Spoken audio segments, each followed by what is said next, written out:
let's talk about the ornaments. It's very easy to like grab ornaments, like I gotta get them, instead of floating them. And I think if you think of the side-to-side rotation on the ornament, that when you actually do it, you're loosening it up. You're loosening it up by doing this a few times. Then it should really trickle out. I do this all the time to loosen my arm. And then I go, okay, now I'll just do it straight. And it's there. Right? And then wrist forward. So you don't want to grab the ornaments like I've got to get them or they won't be there for me. Okay. That's the psychology of it, is float the ornaments more. By doing the side to side first as a little preliminary, and then let it go into the whatever, let it go. 1, 2, 3, just do side to side ornament like this. A, B, A, B, A, B. Rotation. Yeah. Don't even think fingers. At this point, think rotation for now. Your whole arm is hanging off that, right? Okay, now I want you to do this now. Yeah, there it is. Now it's a perfect ornament. Yes, now that's quite a bit different than what you did before, which was like a riveted into the grabbing type of ornament. We don't want that. Okay, good. Go back to the triplet. 1, 2, 3, 4, 5. Breathe in. Start the expel as you're going into the passage. You start expelling a little bit, and then you bring into the expel. Good. 1, 2, 3. Go grab them. Breathe. Relax. Now go back and repeat that section. To start, like it's a scale, and you know how you do your scales when we slope into them, we do that, right? We know how to do that. Well, that's what's happening here, right? You want to go into the depths of the keys as you go along in a very consistent way, in a way that drag it, right? So a fluid line, but it's getting deeper in the keys. So you're not getting trapped. Right, you have the traction. You're getting into the traction of the keys, right? But not right away because you don't want to smack down when you start. You want to go yeah. Now lighten up your ornaments. Don't let them get so grabby. Don't grab them. I mean, we want to hear them, but we just want to. I'm doing this on purpose. It sort of loosens me up, and then I just let it go. Because you want to match the decaying note before it, right? The decaying A, that's already decayed. You pick it up on its lowest decay. Good. Excellent. Rest, forward, breathe. Yeah, that was a better ornament. Yeah, I think it's. Do you know that was much better? It's much better. I mean, you have to know that what you're doing that's working against you is grabbing and anticipating and going, oh, it's coming, then grab it, and then guess what? You get boxed in and trapped instead of the fluid motions we're trying to get. Mm-hmm. Right, you have to recondition your ears to hear that you're rolling into the deeper part of the keys as you go along. Yeah, because guess what? When you get to that second measure, that's going to be sequenced down, that part of it, right? He's sequencing down a part of the two measures, which is da-da-ya-dee-do-dee-da, 3 times, 2 more times from the original, right? So if you're too soft on that first one, where are you going to go? But you have to transfer weight into the keys on the ascending scale. That's the melodic scale, right? Starting on sol, la, ti, do, re, mi. Yeah, so you have to condition yourself to what do you want to hear. What happens in my trills is sometimes I get stuck. On your actual trills or your ornaments? Sorry, ornaments. I get stuck. Yeah, because you're stiffening up your hand in some way. Yeah. Because you remember your hand is like the continuum here of the whole arm. So when you're playing, you're really doing the whole arm, no matter what you're doing. And I find, you got to keep moving. Yeah, and I find follow through. Follow through. Yeah, follow through. Yeah. In other words, when we do our 5-finger positions, we're teaching you follow through all the time. You're never stiffening up for anything. That's why I do ladle, and then ends like that. Because when you're playing, there's always the next note to consider that comes out of the one before. So the follow through. It's very good observation. Especially the sequences, very important. When I sing, I play better because I know the breath is controlling my singing. The breath is controlling your playing, always. Now when you do this, don't neglect how you're sponging your way into those chords. Because you get there and you go, okay, that just trails off. Right. Yeah. Oh, I got there, and then bang, bang, and then bop, bop. Instead of spongy chords, spongy. And better. That you know, that takes time. But the thing is, you have to become very discriminating, not a bad way, not judgmental of yourself. Objectify what you want to hear. And that's something that's it's a life's work. Like, what do I want to hear? So if I don't know what I want to hear, it's going to be a guessing game. And it'll be sometimes sound this way, and sometimes sound that, and it sort of goes by me, and I'm not sure what I want to do. You got to know what you want to do, right? But if I have to have a feel of what you want to do, the feel, the tactile part of it, it's very important to piano playing. But it obeys what you want to produce. It doesn't. It's not often left field. It's like, this is what I want to produce. And I find that singing it is the best thing to do. But you have to sing it in the way you want to play it. That's the issue too, right? But those coming down sequences are much better now. Once you do one, it's the same shape for each one, right? I mean, they don't have to be the same exact notes, but they're basically configured in a similar way. Down, right? Good. Okay, now when we come back to this, we're starting, right? Breathe.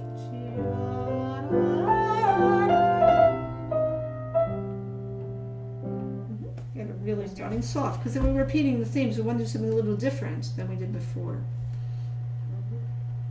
So maybe put a veil on it. Do something like anything you want that's different than we started. Yeah. Try again.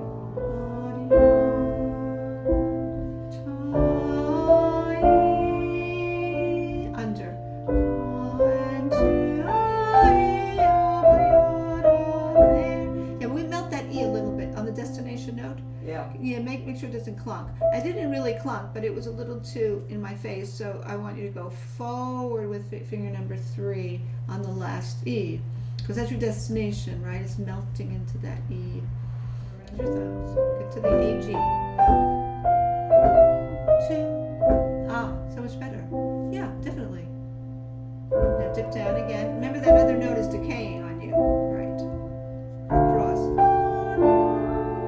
Good, much better.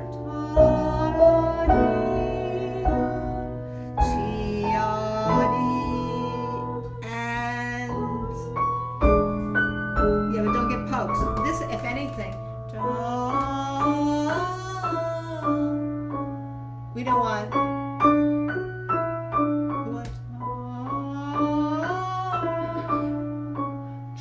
Drag it. The same idea you did before. Drag the notes and wait.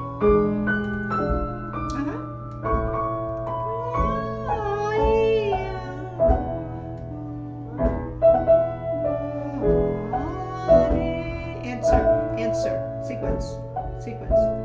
Back 2. Bigger. But roll into the big. Yeah, be careful. This is what's happening a little bit. So you don't want that, right? We don't want to hear the second beat interrupting anything upstairs that's horizontal. That's lighten your third beat always. Lighten your third beat. Yeah, but we do want to not rehearse in as repetitions of things you didn't do right, because the brain is going to say, okay, next time I'm going to do that again, because it's almost like tallying it in. If you have, let's say you have a glitch there, then probably go back to tie, or isolate, see why that got glitched. See how many times you can just, that you can play that clearly, then add the measure before.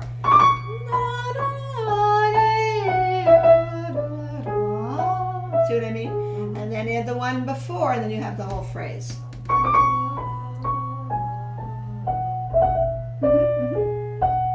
Right. Now, pretty much you're getting it better, but now really want some nice shaping. So this.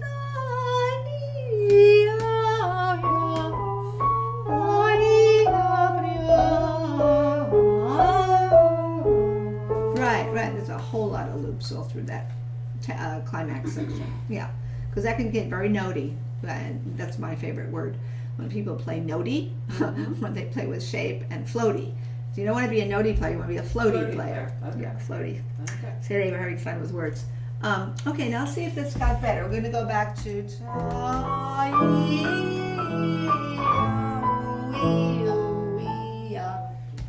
Okay.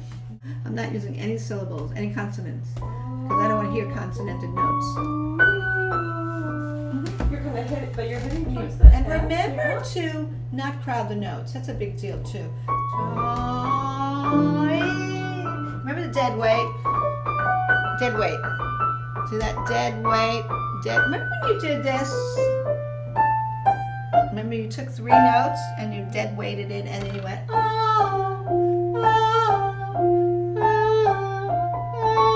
right? You didn't do finger action on each one, right? You rolled. That's right. You have to get the sensation of rolling over notes as if they're all 5 or whatever notes under your hand are a clump, and you're just rolling across the notes so you don't get pokes.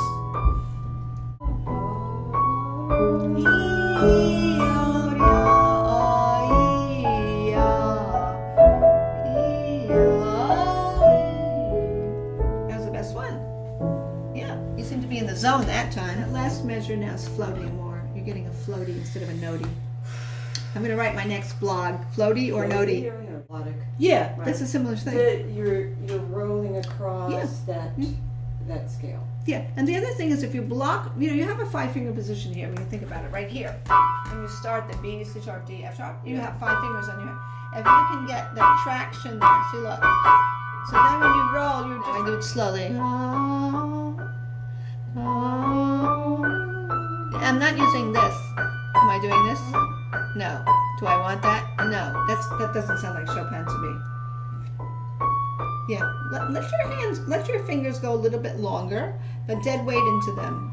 Right. And then you need to drag longer fingers.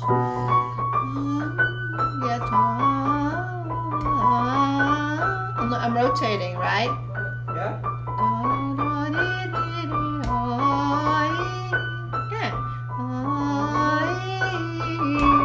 There's lots of wrist sculpting and rotations.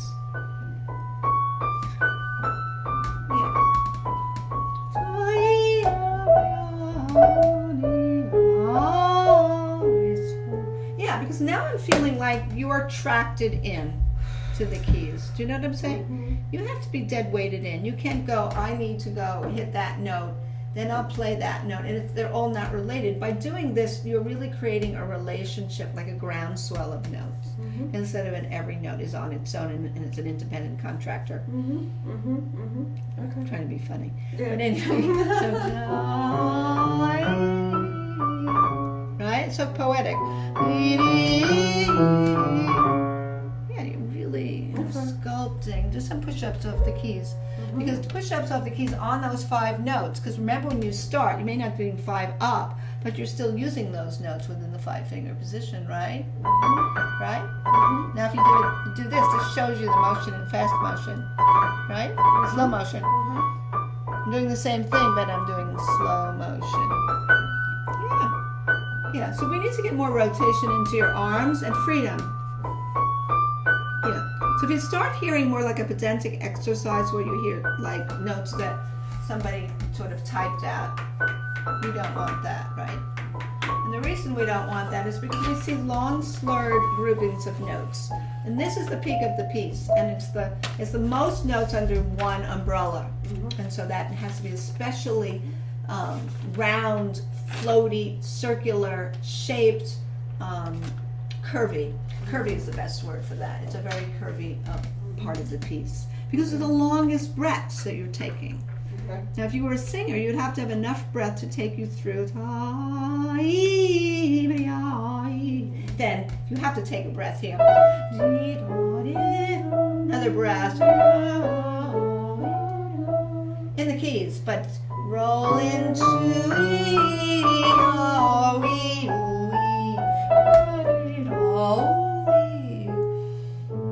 yeah. But that's the poetic way of playing this piece.